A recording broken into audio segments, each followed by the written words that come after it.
요즘 뉴스 들으면 이런 말 참 많이 들리죠. 달러 약세. 환율이 무너진다. 그런데 막상 우리 지갑은 그대로입니다. 해외여행 가면 여전히 비싸고 환전소 앞 전광판 숫자도 별로 안 변했어요. 이상하지 않나요?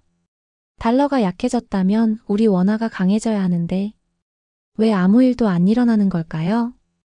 오늘은 달러는 약해졌는데 왜 환율은 그대로인가? 그리고 이런 상황에서 부자들이 조용히 움직이는 방법까지 현실적으로 풀어드릴게요.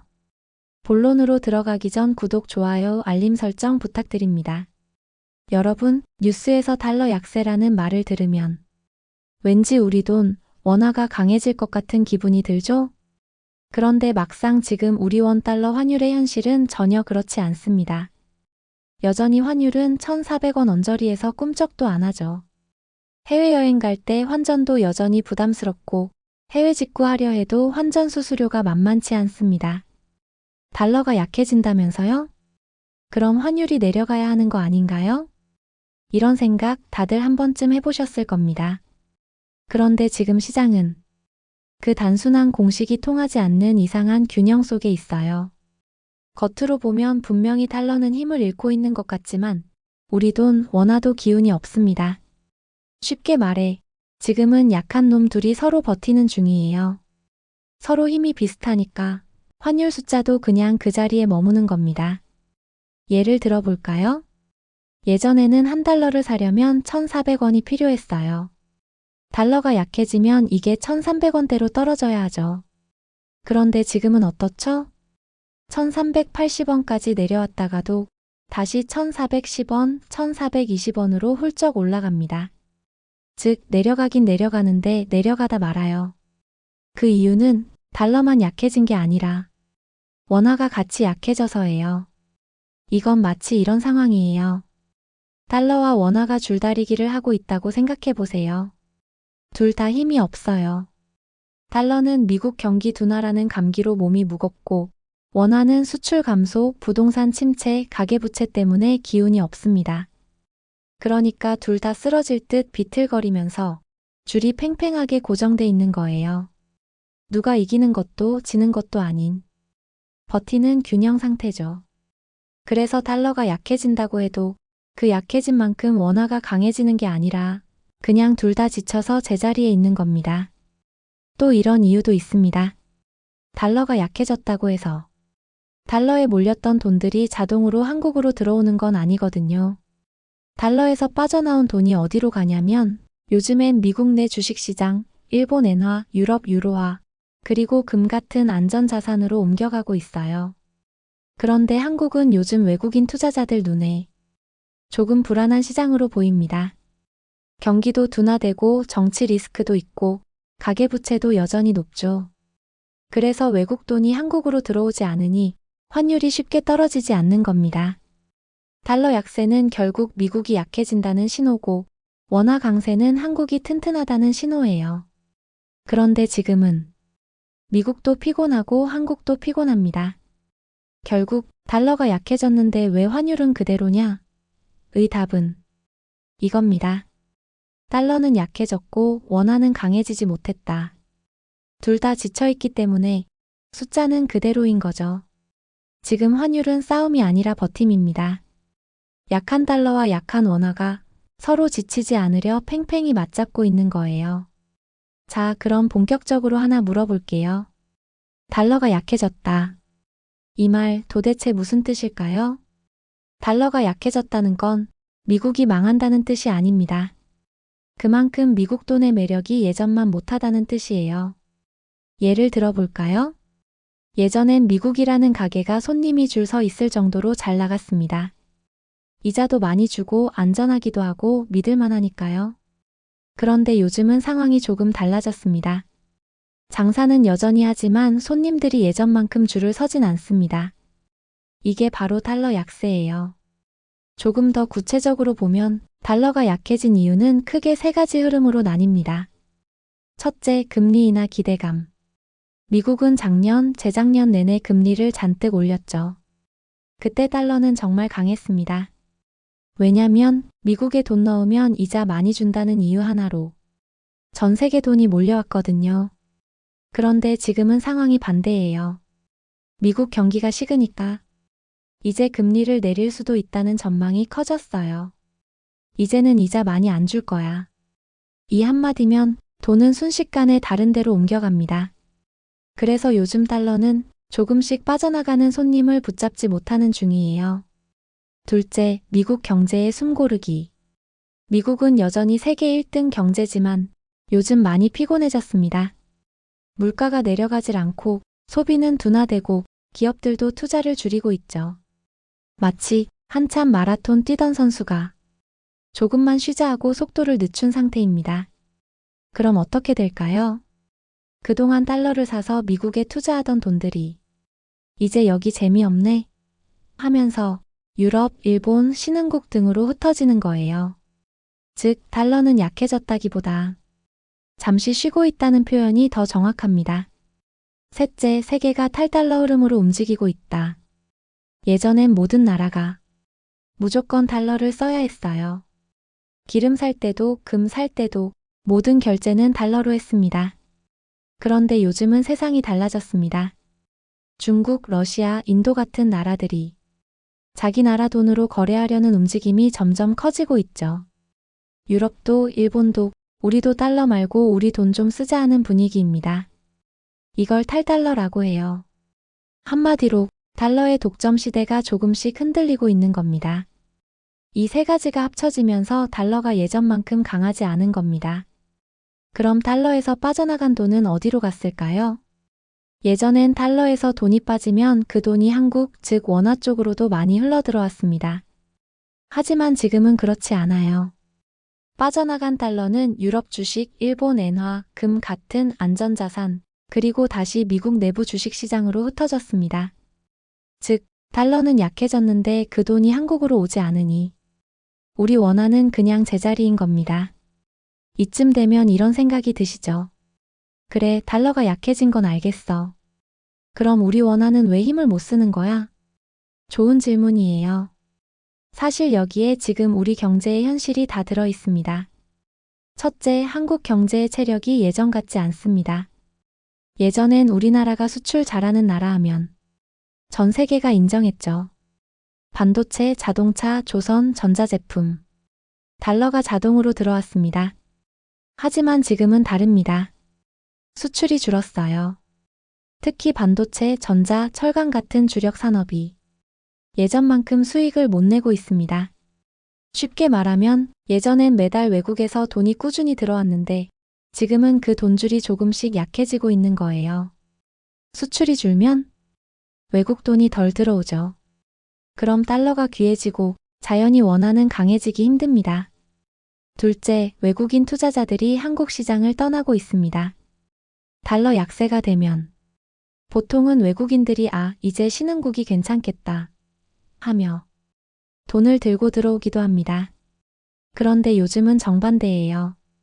외국인들이 한국 주식과 채권을 팔고 다시 미국으로 돌아가고 있습니다.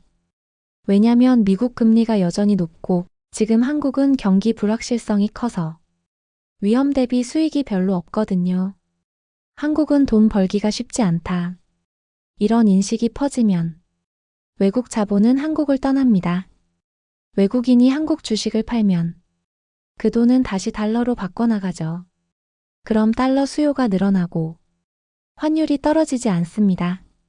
이건 마치 시장에 물건은 많은데 사려는 사람이 없으니 가격이 떨어지지 않는 것과 같아요. 셋째, 한미 금리 차이. 현재 미국 기준금리는 4.25%, 한국은 2.5%예요.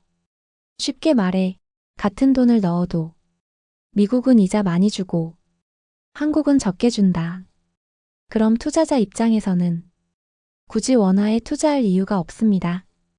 이건 개인 입장에서도 비슷해요. 예를 들어 은행 두 군데가 있는데 한 곳은 예금이자 4%, 다른 곳은 2%라면 당연히 4% 주는 쪽으로 가겠죠. 외국인들도 똑같아요. 그러니 돈이 미국으로 가버리고 한국 원화는 힘을 받지 못합니다. 금리 차이가 클수록 원화는 달러의 그늘 아래 있게 됩니다. 넷째, 시장의 기대 심리. 사람 마음도 작용합니다. 투자자들이나 기업들은 환율이 1,300원대 중반 밑으로 내려가면 이건 너무 낮다. 다시 오를 거야. 이렇게 생각합니다. 이런 심리가 생기면 환율 하락 속도가 딱 멈춰요. 왜냐면 모두가 여기서 더 떨어지면 위험하다. 정부가 개입할 수도 있다. 이런 생각을 하기 때문이에요. 이런 걸 심리적 저항선이라고 부릅니다. 즉, 환율이 떨어질 자리가 있어도 사람들의 마음이 그걸 막고 있는 거예요. 다섯째, 정부의 개입. 또 하나 현실적인 이유, 정부와 한국은행이 조용히 개입하고 있기 때문이에요. 환율이 너무 빠르게 떨어지면 수출 기업들이 타격을 입습니다. 달러로 물건을 파는 회사 입장에선 달러 값이 떨어지면 받는 돈이 줄어드는 거예요. 그래서 정부는 원화가 갑자기 강해지는 걸 원하지 않습니다. 실제로 외환당국은 환율이 급락할 때 시장 안정 조치라는 이름으로 달러를 사들이며 속도를 조절하죠. 이건 마치 차가 너무 빨리 내려가니까 브레이크를 살짝 밟는 것과 같아요. 결과적으로 환율이 급격하게 떨어지지 않게 만들고 있는 거예요. 여섯째, 한국 가계의 현실. 마지막으로 아주 중요한 부분, 우리 가계의 돈이 예전처럼 돌지 않습니다. 부동산 거래는 줄었고 내수 소비도 줄고 투자도 위축돼 있어요. 결국 국내 시장 안에서 원화가 활발히 돌지 않으면 원화는 제 힘을 발휘하지 못합니다. 돈이 돌지 않는다는 건 경제의 엔진이 약해졌다는 뜻이에요. 달러가 약해져도 원화는 엔진이 꺼진 차처럼 출발하지 못하는 거죠. 정리하자면 수출이 줄어서 달러가 덜 들어오고 외국인은 한국 자산을 팔아서 달러를 들고 나가고 금리 차이 때문에 원화를 살 이유가 없고 심리적 선이 가로막고 정부도 환율 급락을 막고 있고 내수 경제가 돌지 않고 있습니다. 이런 이유들이 겹쳐서 달러가 약해져도 원화가 강세를 띠지 못하는 것이죠. 지금까지는 왜 달러가 약해졌는데 환율은 안 떨어지는지 그 복잡한 이유들을 살펴봤죠. 이제 진짜 중요한 건 그래서 나는 어떻게 해야 하나? 입니다. 달러도 약하고 원화도 약하고 앞으로가 불확실할 때 부자들은 어떻게 움직일까요? 첫 번째 전략. 달러. 전부 팔지 않는다. 일부만 줄인다. 많은 분들이 이런 오해를 합니다. 달러 약세라는데 달러 예금 다 팔아야겠네. 하지만 부자들은 그렇게 하지 않습니다. 그들은 전부 매도가 아니라 조정을 합니다. 왜냐면 환율은 절대 한 방향으로만 가지 않기 때문입니다. 약세가 길어질 수도 있지만 예기치 못한 변수, 즉 전쟁이나 금융 불안이 생기면 달러는 언제든 다시 강해질 수 있습니다. 그래서 부자들은 달러는 보험이다라고 말합니다. 가치가 오르지 않더라도 위기 때 나를 지켜주는 자산이기 때문입니다. 그들은 전체 자산 중 달러 비중을 20%에서 30% 정도로 유지하되 달러가 약세 흐름일 땐 그 비중을 살짝 줄여서 국내 원화 자산 쪽으로 옮겨둡니다. 예를 들어 1억 원 중 3천만 원이 달러라면 그중 일부 약 500만 원에서 1천만 원 정도만 환전해 국내 투자로 돌립니다. 이건 단기 차익을 노리는 게 아니라 리스크 조절입니다. 두 번째 전략. 원화 자산은 흐름이 있는 곳으로 옮긴다. 달러가 약세라는 건 그만큼 원화 쪽으로 바람이 불 수 있다는 뜻입니다. 하지만 지금처럼 그 바람이 약할 때는 흐름이 있는 자산에 올라타야 합니다. 부자들은 이럴 때 현금 흐름형 자산을 찾습니다. 즉, 매달 꾸준히 돈을 만들어주는 자산입니다. 대표적인 게 배당주, 리츠, 국내 채권형 펀드입니다. 이런 자산들은 환율과 무관하게 이자, 배당, 임대료 같은 고정 수입이 나오기 때문에 시장이 흔들려도 꾸준합니다. 즉, 부자들은 가격이 아니라 흐름에 투자한다고 말합니다. 원화가 힘을 못 써도 흐름이 꾸준하면 버틸 수 있습니다. 달러가 오르든 내리든 내 계좌에 들어오는 배당금은 변하지 않기 때문입니다. 세 번째 전략, 한 통화에 올인하지 않는다. 통화 분산. 부자들은 통화 하나에 몰지 않습니다. 예전엔 달러가 세계의 기준이었지만 지금은 세상이 달라졌습니다. 유로, 엔화, 금, 심지어 위안화나 인도 루피까지 다양한 통화와 자산이 움직이고 있습니다. 그래서 부자들은 이렇게 구성합니다. 달러 예금 일부, 원화 자산 일부, 유로나 엔화 ETF 소량, 금이나 원자재 펀드 일부. 이런 식으로 3, 4개의 통화 바구니를 만듭니다. 예를 들어 1억 원이 있다면 달러 자산 30%, 원화 자산 40%, 금, 엔화 등 기타 자산 30%. 이렇게 해두면 한쪽이 떨어질 때 다른 쪽이 받쳐줍니다. 즉, 손실을 막는 완충 장치가 되는 거죠. 이건 단기 투자용이 아니라 수십 년 동안 시장을 거치며 검증된 구조입니다. 돈이 무너지지 않는 시스템이라고 보면 됩니다. 4번째 전략. 예측보다 배치에 집중한다. 부자들은 절대 시장을 맞히려 하지 않습니다. 환율이 오를까 내릴까? 라는 질문엔 이렇게 답합니다. 몰라. 하지만 대비는 돼 있어. 그게 바로 배치입니다. 돈의 방향을 예측하는 게 아니라 어떤 방향이 와도 버틸 수 있는 구조를 만드는 겁니다. 그래서 달러가 오르면 달러 자산덕을 보고 달러가 내리면 원화 자산덕을 봅니다. 이게 부자의 균형 전략입니다. 예를 들어 이모 선생님은 3억 원 자산 중 1억 원은 달러 예금, 1억 원은 배당주, 1억 원은 금 ETF에 나눠두셨습니다. 달러가 떨어지면 금값이 오르고 달러가 오르면 배당주는 약해져도 이자가 버텨줍니다. 그래서 전체 자산은 크게 흔들리지 않습니다. 이런 구조가 바로 부자의 마음을 편하게 해주는 포트폴리오입니다. 이제 부자들의 움직임을 정리해 봅시다. 결국 그들의 공통점은 예측보다 준비, 감보다 구조, 한 방향이 아닌 균형입니다. 먼저 핵심부터 요약합니다. 달러 약세라 해도 달러는 완전히 버리지 않는다. 원화 자산은 꾸준히 수익이 나는 곳으로 옮긴다. 여러 통화로 나눠서 균형을 만든다. 이 3가지를 구체적으로 어떻게 실행할 수 있을까요? 지금부터 실제 행동으로 옮길 수 있게 정리해드립니다. 첫째, 달러 자산 관리하기. 달러 예금이나 달러 표시 펀드를 갖고 있다면 전부 팔 필요는 없습니다. 전체 자산 중 달러 비중을 약 20에서 30% 수준으로 유지하는 것이 좋습니다. 예를 들어 1억 원 자산이 있다면 달러는 2천만 원에서 3천만 원 정도입니다. 그 이유는 간단합니다. 달러는 약해졌어도 세계의 기준 통화입니다. 예상치 못한 위기나 전쟁, 금융 불안이 생기면 언제든 다시 강해질 수 있습니다. 달러를 완전히 없애는 건 보험을 해지하는 것과 같습니다. 단, 환율이 계속 떨어지는 흐름일 때는 달러 예금 일부를 환전해서 원화 자산으로 옮기세요. 그 금액은 전체 달러 중 20에서 30% 정도면 충분합니다. 즉, 3천만 원의 달러 자산 중 600만 원에서 900만 원 정도를 원화로 옮겨 국내 투자에 사용합니다. 이건 환차익을 노리는 행동이 아니라 위험 분산을 위한 조정입니다. 둘째, 원화 자산은 꾸준한 수입이 나는 곳으로 배치합니다. 부자들은 시세보다 흐름을 봅니다. 가격이 오르내려도 매달 돈이 들어오는 구조를 선호합니다. 이런 자산에는 다음이 있습니다. 배당주. 기업이 이익을 내면 현금으로 나눠주는 주식. 리츠.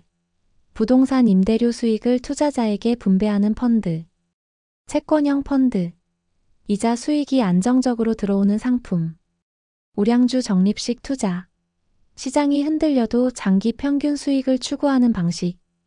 예를 들어 1억 원 중 5천만 원을 원화 자산으로 두고 그중 2천만 원은 배당주, 1천만 원은 리츠, 2천만 원은 채권형 펀드에 나눠두는 식입니다.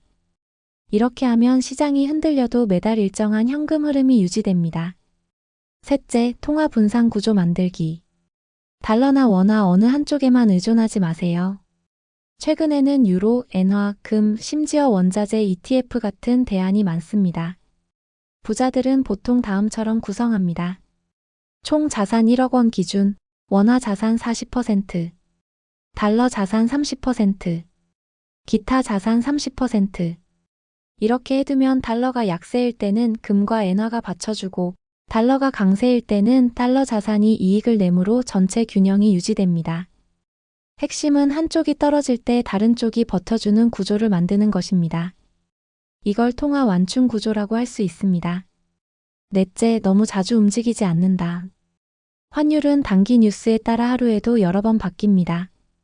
뉴스가 나올 때마다 환전하거나 팔았다 샀다 하면 손실이 커집니다. 부자들은 시장이 아닌 시간을 신뢰합니다.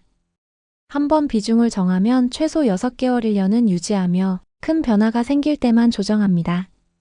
즉, 예측보다 점검이 중요합니다. 환율을 맞추려 하지 말고 자산 구성을 점검하는 습관을 들이세요. 다섯째, 긴급자금은 항상 원화로 남겨둡니다. 비상금, 생활비, 병원비 등은 절대 환전하지 않습니다. 국내 소비는 원화로 이루어지기 때문입니다. 전체 자산의 최소 10%에서 15%는 현금 또는 요구불 예금 형태로 남겨두세요. 이건 투자와 별개로 마음의 안전장치가 됩니다. 마지막으로 정리합니다. 지금은 달러도 약하고 원화도 약한 시기입니다. 하지만 부자들은 방향을 맞추려 하지 않습니다. 그들은 균형을 만들고 구조를 점검합니다. 달러는 보험, 원화는 생활 기반, 금과 외화는 완충 장치. 이 세 축만 지켜도 자산은 크게 흔들리지 않습니다. 결국 돈의 흐름은 예측보다 준비가 더 중요합니다. 예상보다 균형이 오래갑니다. 그리고 그 균형이 바로 부를 지키는 힘입니다. 지금의 환율은 방향이 아니라 상황입니다. 달러가 약하다고 원화가 강해지는 것도 아니고 뉴스가 말하는 만큼 현실이 움직이지도 않습니다. 그런데 부자들은 이 상황에서 예측하지 않습니다. 그들은 구조를 만듭니다. 달러가 약하든 원화가 약하든 흔들리지 않는 구조 말입니다. 달러 약세는 위기가 아니라 경고음입니다. 이제 판이 바뀐다는 신호죠. 그래서 부자들은 이럴 때 팔지도 몰빵하지도 않습니다. 그들은 조용히 비중을 조정하고 통화를 나누고 흐름이 바뀌어도 중심을 유지합니다. 돈이 움직일 때 그들은 말이 아니라 균형으로 대응합니다.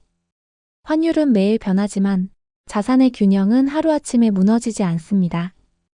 예측보다 중요한 건 준비, 변화보다 강한 건 균형입니다. 당신의 돈이 어디에 있든 그 중심이 흔들리지 않길 바랍니다. 진짜 부는 변화를 쫓는 사람이 아니라 변화 속에서도 균형을 지키는 사람에게 갑니다.